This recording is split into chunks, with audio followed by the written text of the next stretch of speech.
Muitas pessoas hoje não entendem a condição de uma mulher estéril ou infértil.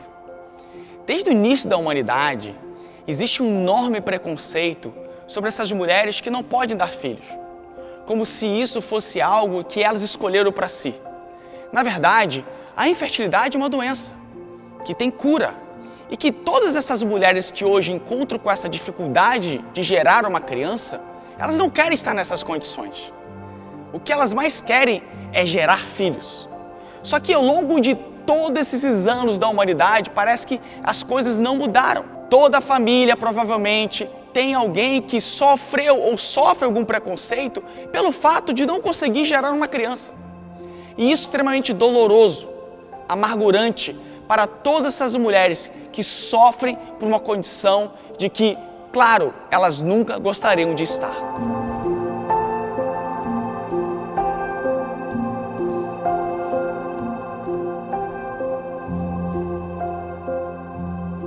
Para muitas mulheres, o tentar engravidar pode ser muito rápido, ou pode ser um tempo moderado, ou pode durar anos, anos e mais anos.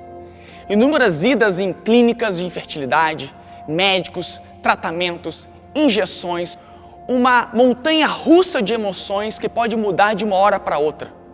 Talvez você esteja grávida, mas você aborta, ou você sofre um trauma tremendo quando existe a perda de um filho. Toda mulher que hoje tenta engravidar é denominada de tentante. Ser tentante é aquela que procura conseguir ou tem uma grande vontade. E que vontade é essa? Engravidar. Pois é, o desejo de toda tentante é um dia conseguir engravidar.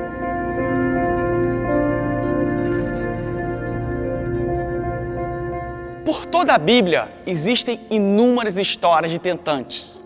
Nós já vimos aqui a história de Sara, de Rebeca, e hoje nós vamos falar de alguém que é bastante conhecido nesse meio, Ana.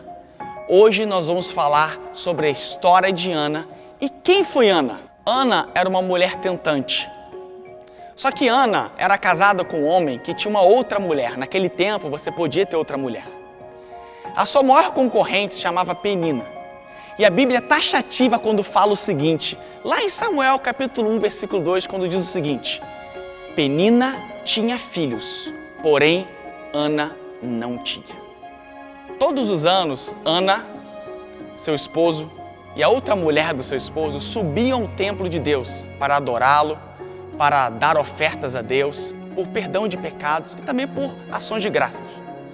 A Bíblia fala que o seu marido, que se chamava Eucana, dava ofertas por Penina e todos os seus filhos. Porém, para Ana ele dava algo mais especial, justamente pela condição de Ana de não ter filhos. E todos os anos, por causa dessa condição de não ter filhos, Penina, sua maior rival, sua concorrente, uma pessoa que convivia com ela diariamente, irritava e provocava Ana pelo fato de simplesmente ela não ter filhos. Todos os anos, Ana chorava amargamente pela sua condição de não ter filhos. Eu fico imaginando hoje exatamente essa cena de milhares de Anas entrando nas igrejas, dos templos e pedindo a Deus um milagre, chorando nessa mesma condição e clamando a Deus: Deus, por favor, conceda-me um filho, é tudo que eu peço.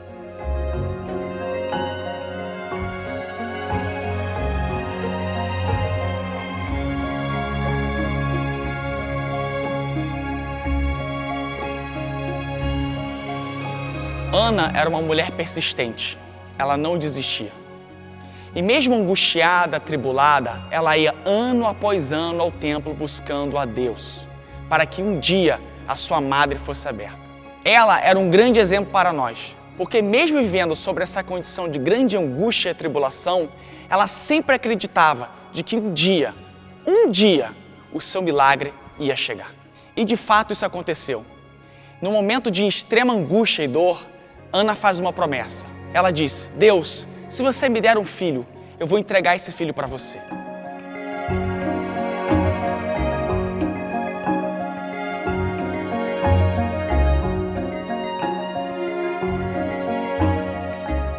Naquele momento, em que Ana estava orando e balbuciando, o sacerdote olha para Ana e diz: mulher, você está aí falando sozinha, embriagada, a essa hora no templo?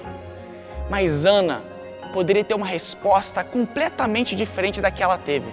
Ana poderia falar assim para o sacerdote: você está maluco? Você é um homem de Deus me criticando aqui, achando que eu estou bêbada? Pelo contrário, o caráter de Ana se revela naquele momento. Ao invés de ela criticar o sacerdote, ela se humilha ainda mais perante Deus e diz: não, meu Senhor, eu sou uma mulher atribulada, eu sou uma mulher angustiada, e o que eu mais peço é um filho diante de Deus. Naquele momento, o coração do sacerdote é tocado pelo temor na qual Ana tem diante de Deus. E ele olha para Ana e diz: vai, mulher, que o Senhor conceda aquilo que você tanto deseja. Como um passe de mágica, como algo assim milagroso, porque realmente esse é o poder da palavra. Quando existe uma bênção, um propósito nisso, Ana muda completamente o seu semblante. De uma mulher angustiada, de uma mulher atribulada, de uma mulher teoricamente infértil, ela saiu de lá acreditando que a sua promessa de fato iria acontecer. E de fato, naquela mesma noite aconteceu. Quando Ana, o seu marido e a sua companheira ali, nesse sentido, não é? Saíram daquele lugar, meio que um coito programado, feito por Deus, Eucana, o seu marido, namorou com Ana. E naquele momento a Bíblia fala: Deus visitou a Ana e abriu a sua madre.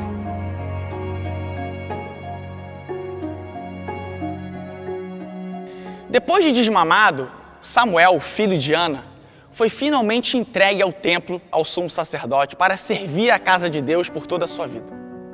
E a gente fica pensando: então é uma troca, não é verdade? Eu faço uma promessa para Deus, Ele cumpre a dele, eu cumpro a minha, e aí beleza. Não, na verdade não é assim que Deus age. A palavra fala que mais tarde Ana foi abençoada com mais 3 filhos e 2 filhas. A questão aqui não é uma troca, é na verdade o coração de Ana. Um coração desesperado, um coração que queria algo tão grande que prometeu a sua própria promessa para Deus a fim de conseguir realizar o seu sonho. Hoje eu vejo isso muito acontecer no consultório. Eu vejo mulheres com tanta dificuldade de engravidar que depois que engravidam o primeiro filho, a madre é aberta. E assim outros filhos vêm de uma maneira espontânea e rapidamente de algo que a gente não tem como explicar. Mas para mim é justamente essa graça de Deus, o milagre acontecendo, não uma questão de troca, mas Deus mesmo querendo nos abençoar, vendo a nossa condição, vendo o nosso caráter, vendo a nossa mente, vendo o nosso coração.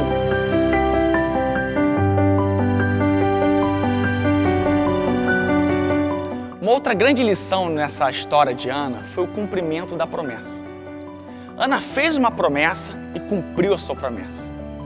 Hoje, às vezes, nós somos tão fáceis de fazer uma promessa, mas tão difíceis de cumprir essa promessa.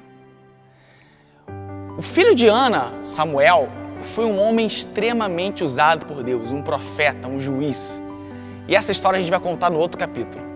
Porém, hoje, você pode ter o seu filho aí como uma promessa de Deus. E eu tenho certeza que ele vai ser um grande homem de Deus também usado nessa terra. Ou você ainda não está nesse cumprimento da promessa. E talvez você anseie em cumprir a sua promessa, mas talvez a promessa de Deus ainda não foi cumprida na sua vida. Por isso, tenha paciência, tenha calma, tenha perseverança, tenha o coração de Ana. Tema o Senhor. Entenda, no tempo certo, no devido lugar, Deus vai te abençoar. Ele pode usar o médico, ele pode usar um tratamento, ele pode usar um amigo, pode usar uma amiga, pode usar o seu marido, pode usar qualquer pessoa para que essa promessa se cumpra na sua vida. Basta você acreditar, continuar crendo, porque aquele que te prometeu é fiel para cumprir.